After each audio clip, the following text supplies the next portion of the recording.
Welcome to our Sunday Bhagavatam class, Sunday, May 16th, still in Davidson, North Carolina, 2021. So at the end of the class last week, I was looking for the verb, and actually I looked at it again more calmly with more time, and the verb is actually, if you didn't see last week's class, you may wonder what in the world I'm talking about. So anyway, we did two verses last week. We ended with two verses, and then for the verse we're doing today, which is 1:11:11, I said, well, this verse 1:11:11 doesn't really have a verb; it's not complete. So we were looking for the verb in the following verses, because the division of the Bhagavatam or the Gita into numbered verses is something which, according to all scholars, came later. If you look at the earliest manuscripts that have survived, sort of these handwritten manuscripts, which in North India were generally written on birch bark, the bark of the birch tree, because it's white, and so it was good for writing. And in South India was generally written on palm leaf. And so in the earliest actual physical manuscripts that we have, the verses aren't numbered or divided exactly the same way, but they are clearly shlokas. So the vast majority of the verses are clearly verses. They're sentences that generally take two lines, but sometimes not. And so the numbering system kind of was a later addition. Anyway, so if you excuse me just one moment, I'm going to get some water so I don't start coughing.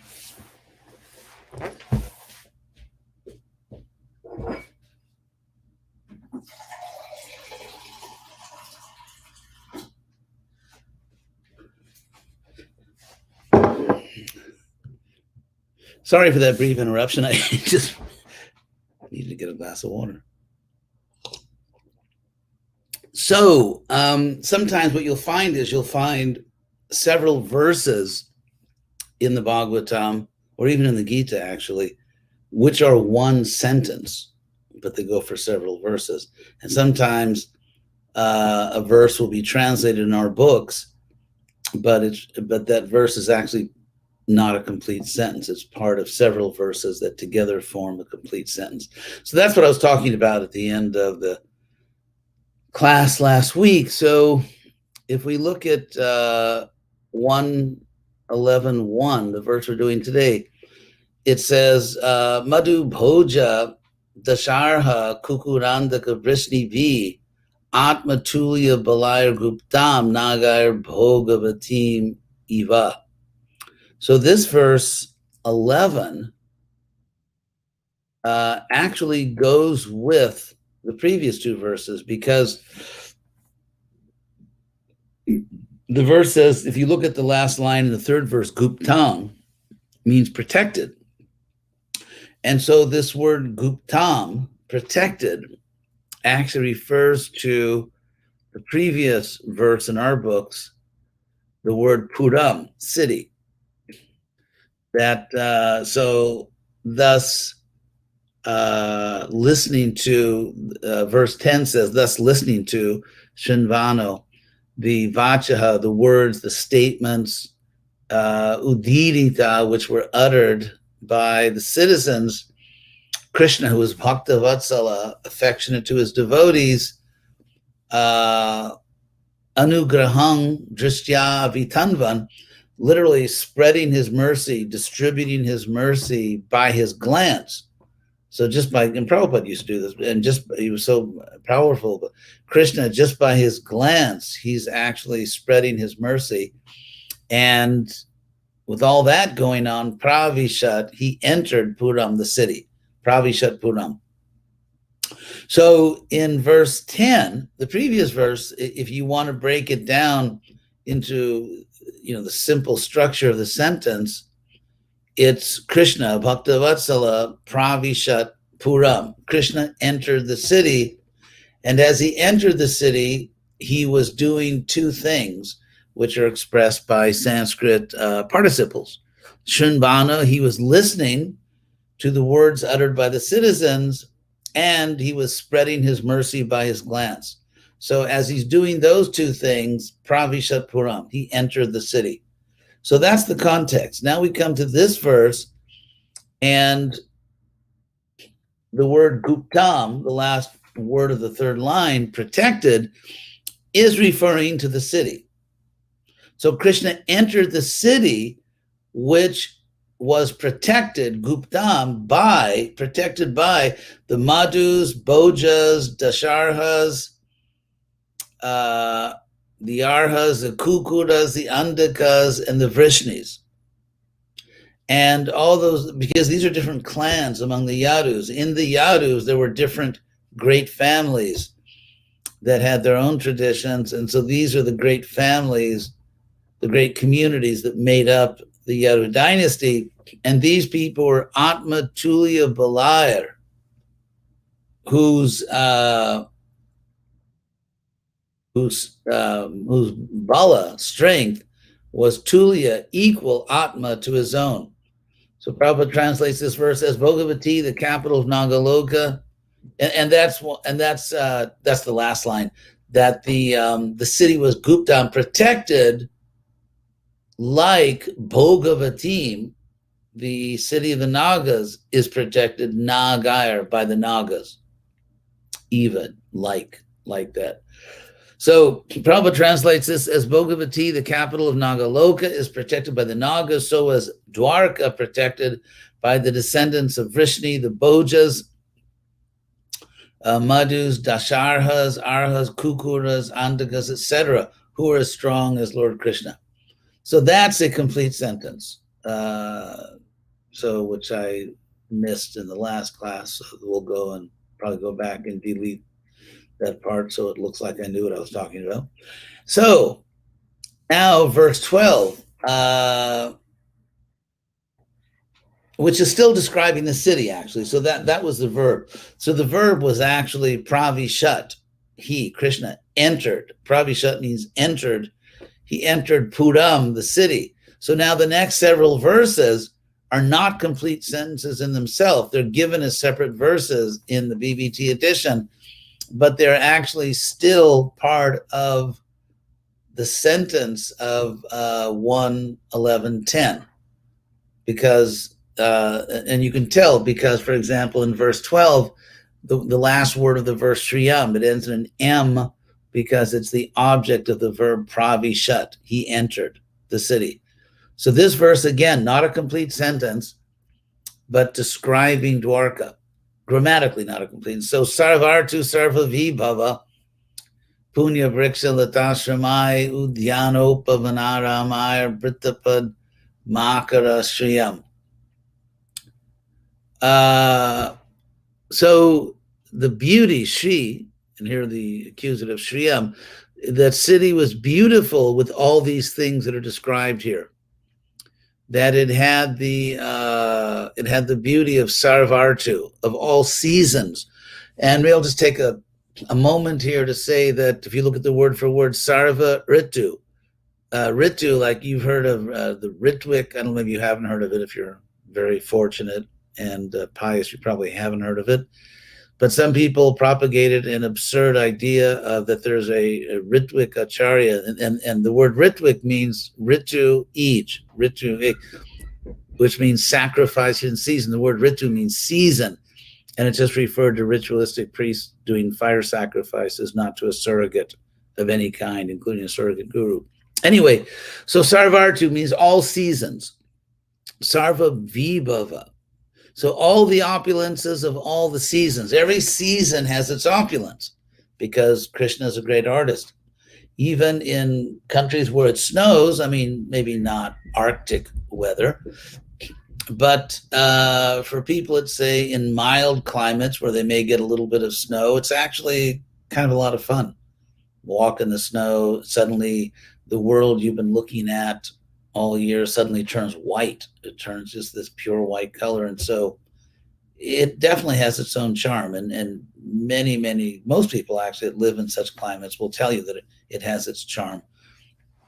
If you think of all the like the typical paintings and pictures and greeting cards around Christmas, where they typically show, because as we know, Santa Claus Prabhu comes from the North Pole. So so even winter and summer when it's warm and people can swim all the time and all kinds of fruits come out. Autumn certainly has inspired many poets. The sort of the moods of autumn and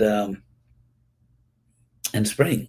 I mean, spring is famous for just all the flowers come out and beautiful new leaves on the tree. So every season actually has its opulence. And that's what's stated here. Sarvartu sarva vibhava. All the opulences of all the seasons. And punya vriksha latashramai. And with ashramas, hermitages or dwellings in which there were lata, creepers, vriksha, and trees, pious trees and creepers, which in this context would mean that, full of fruits and flowers, as opposed to kind of not giving anything like that. So pious trees and creepers full of fruits and flowers, all the opulences of all the seasons. And this is in Dwarka all the time.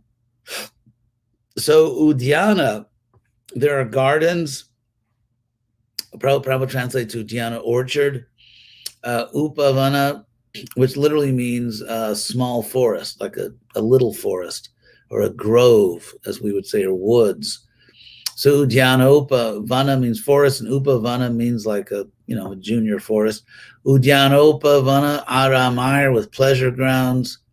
Prabhupada says pleasure gardens and beautiful parks. Vrita Padmakara Shriyam. So surrounded, Dwarka was surrounded by all these things, and Padmakara, and Padmakara, Prabhupada says, nice reservoirs of water, because Akara means the source of something. And so the lotus source, or the reservoir, that, and so that means water, beautiful clear water is the source. That's where lotuses grow. So Padmakara, the lotus source, means a beautiful, clear body of water. So Dwarka is it's full of color, it's full of fruits and flowers. You can imagine the weather's great.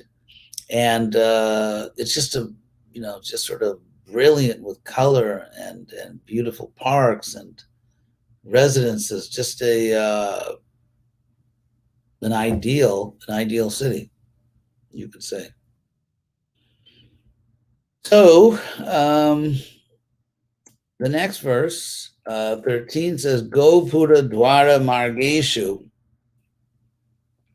And we're still describing the city. So again, verse 13, all these verses, 12 and now 13, actually 11, 12, and 13, they're not complete sentences. They're actually, it's just this very, very long sentence, which began at 1, 11, 10. So Gopura is the gateway, in many older cultures, Europe and certainly India, and at the entrance to a city, there'll be a magnificent gate, usually, the sort of something on the top, so you actually pass under the gate. So Gopura Dwara Margeshu, so on the roads and on the doors of houses and on the gates to the city, Krita Kotu Katoranam.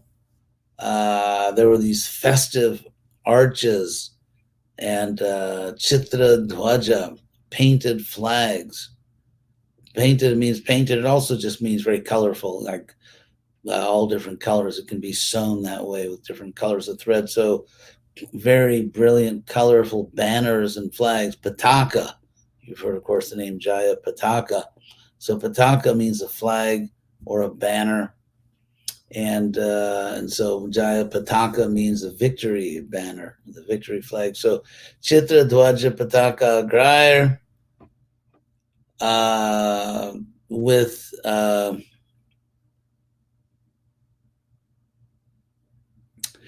Agrair, so very brilliant, high quality flags, banners, many colors. So there, it's just like this explosion of color because there are fruits and flowers and banners and of course green, the foliage. So it's sunny, so it's all brilliant in the sunshine. There's water everywhere, so everything is very lush. So it's an amazing place. So anta pratihatatapam. So and the city within the city anta pratihatatapam. The sunshine was checked, so there was lots of shade. There was all kinds of shade there, all kinds of coverings and canopies and so on. So in the next verse 14, still talking about the city. This is all still one sentence. So we now have 5 verses from 10 to 14, all grammatically one sentence. So Samarjita Mahamarga Ratya Panaka Chatwaram. So marjita means cleansed. Samarjita, as Prabhupada translates it in the word for word, thoroughly cleansed. Mahamarga, the great roads. The great roads. In other words, the boulevards, the wider roads. And so in Sanskrit, they say Mahamarga, the great roads. So the great roads were thoroughly cleansed, and Ratya, lanes, literally, Ratya means a road where a chariot or a carriage can pass, a carriageway, because as you can imagine, smaller, more narrow paths or roads, you can't go with horses in a carriage. So Ratya is something where you can pass Apanaka, marketplaces, and Chatwaram, as you know, or perhaps know, Chatwara, Chatur is another form of the same word, like Chatur Vidha, Sri Bhagavat Prasadam. So Chatur means 4, and Chatwaram means sort of an intersection, sort of a place where 4 roads come together, and then there's, in this case, there's a big plaza, big open thing. These grand roads are coming in, and it's a public meeting place. Well, we would call it plaza, like a huge plaza. A huge in fact we also call it squares, like in England there's this square and that square, and so obviously a square has 4 sides.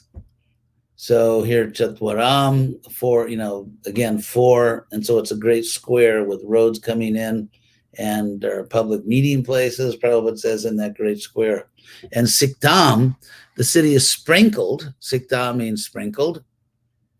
Prabhupada says moistened with Ganda Jalayar, scented water. Ganda means scent or aroma, and Jala means water. So the city has been sprinkled with scented water.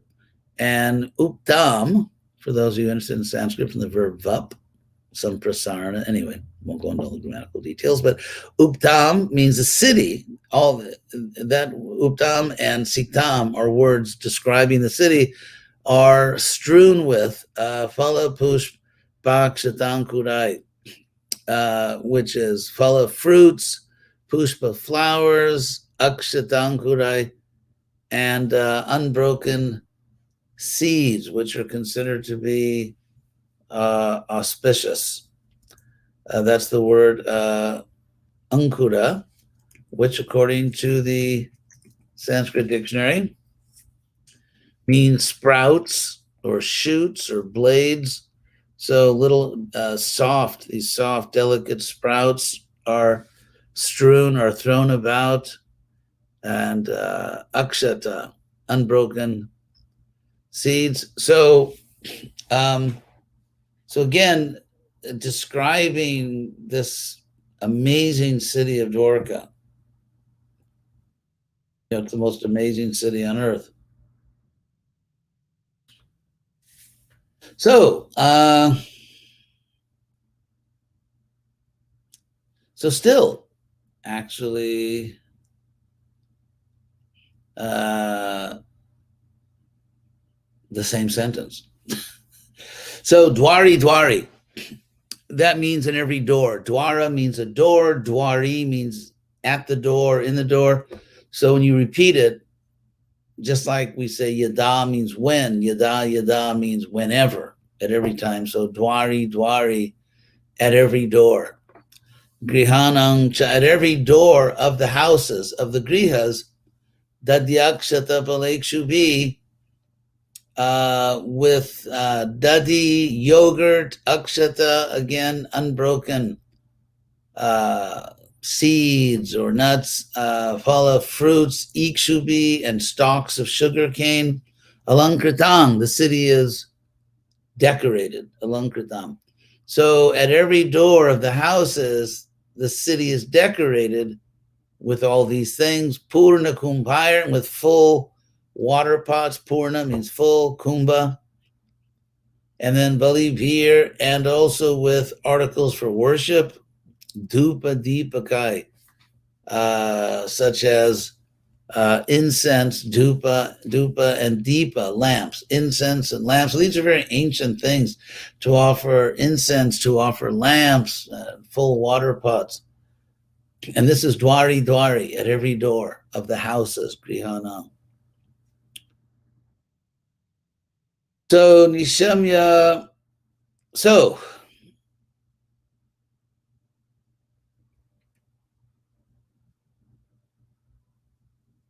now we're going to get another very long sentence, because these two verses 16 and 17 are part of a sentence, and they're not a complete sentence, because it doesn't have a finite verb. It doesn't have so nishamya, which forms a dependent clause in central. Nishamya means hearing. So again, if you say in English, hearing that Krishna was coming, that's not a sentence. So nishamya, hearing, preshtam, that their most beloved, ayantam, was coming, hearing that their dearmost was coming. Nishamya preshtam ayantam. This is verse 16. Vasudevo, Krishna's father, Mahamana, the great-minded Vasudeva, Akrurascha, and Akrura, Ugrasenascha, and Ugrasena, Ramas, Shadbhuta Vikrama, and Rama of amazing prowess, Ramas, Shadbhuta Vikrama, Pradyumnas, Charudeshnascha, and Pradyumna and Charudeshna, these are just the names of all the people. Sambo Jambavati Sutta, Samba, son of Jambavati, and Jambavati, not, oh God, in this concept, they say things like Jambavati. Oh, anyway, it's Jambavati. It's the first day is long, Jambavati, because she is the daughter of Jambavan. So the daughter of Jambavan is Jambavati, Sutta. So the son of Jambavati, Samba, Praharsha Vego Chas Chasita Shayanasana Vojanat.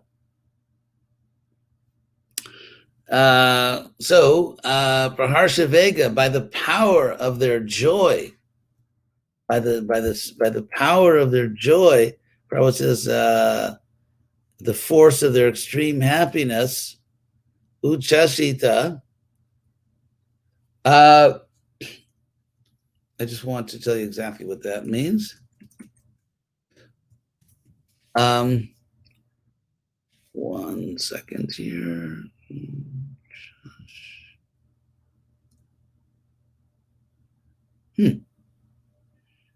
Not in the dictionary.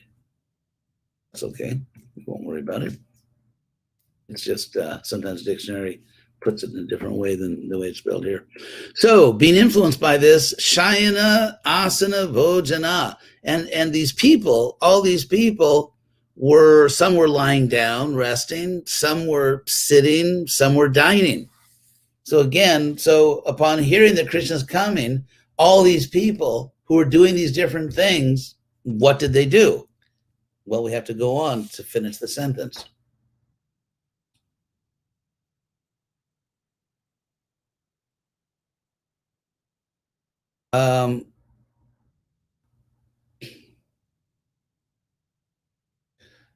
Just want to see one thing here. Okay, so let's go to the next sentence.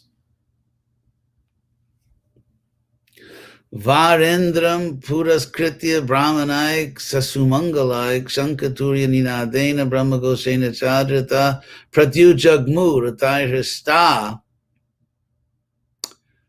pranaya gata sadvasaha.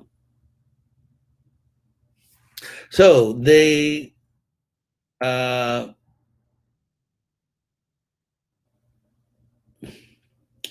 pratyujagmur. They all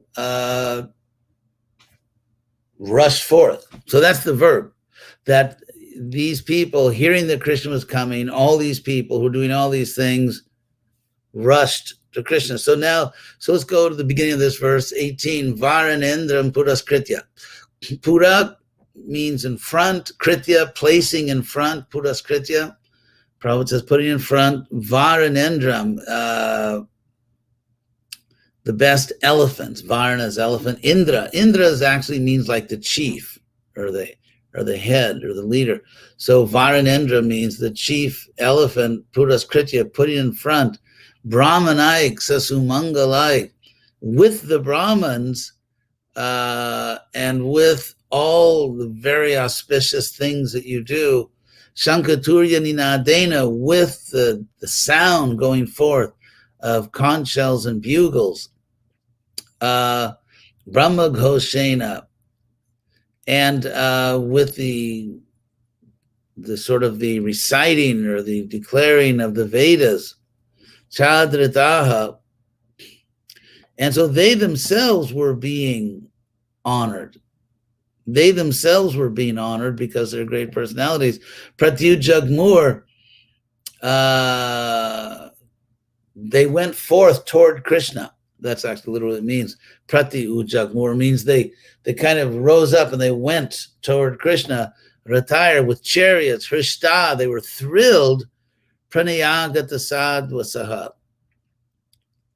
And they were out of love. They, of course, out of their great love for Krishna, they were ecstatic. The word sadvasa means they were also very disturbed, and they were because they were, it's like when you love someone very, very much and suddenly after a long absence that person's coming, you become, in a happy way, you become disturbed, you become agitated because that the person you most love is coming back. And so that's the state of all these people. And so we'll stop there for now, actually. I think we described a lot of what's going on. Next week, hopefully, we'll all still be on the planet. We can do 111.19. So now let's see if there are any questions. I really try to answer all the questions, and then usually whenever I go off the air, I get a note saying you missed some questions. So I'm sorry about that, but it's I hope we get to verse. Oh, well, actually, we didn't.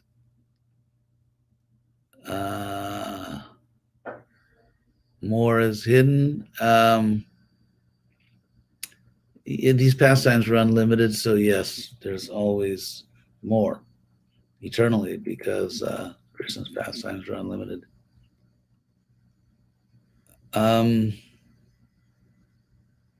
Let's see, any questions?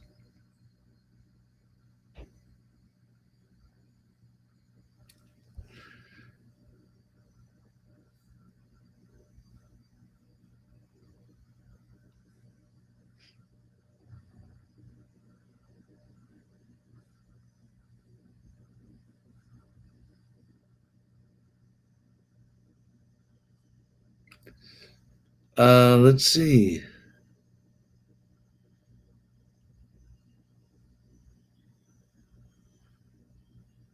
Oh, my cousin Pal is watching. Hey, pal, I have a cousin who's a very good devotee. So thank you all very much. And I don't see any questions. I'm sure as soon as I click the leave studio button, I'll get a note saying that I missed some questions that came in just as I was leaving, but what can I do? So have a great Sunday in Krishna consciousness, and I hope we'll all be together again next Sunday. Hare Krishna.